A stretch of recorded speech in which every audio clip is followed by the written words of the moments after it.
have China Tower for quite some time. Yeah. I am not holding on to it. I don't need the money. Well, you see, when we buy some stock to investing, we don't always do it right. Sometimes we bought some losers, and then we bought some shares that does not rise at all and keep on falling. I think the key is when you make a mistake, switch to other stocks. Right. You don't make money by keeping your losers.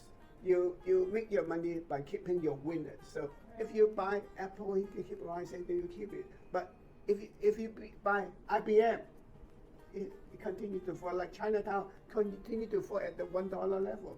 What's the use of buying it? So investing in it. So remember, if you buy a bad stock, change it. It's like if you have a bad boyfriend or girlfriend, dump him or her, change.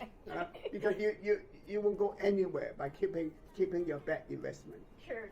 You have to be tough. Dump the losers, sell the losers, and only keep the winners. I think this is the best strategy in investing. Always dump the losers. Don't keep the losers. Right. Even my heart hurts when I take the money out.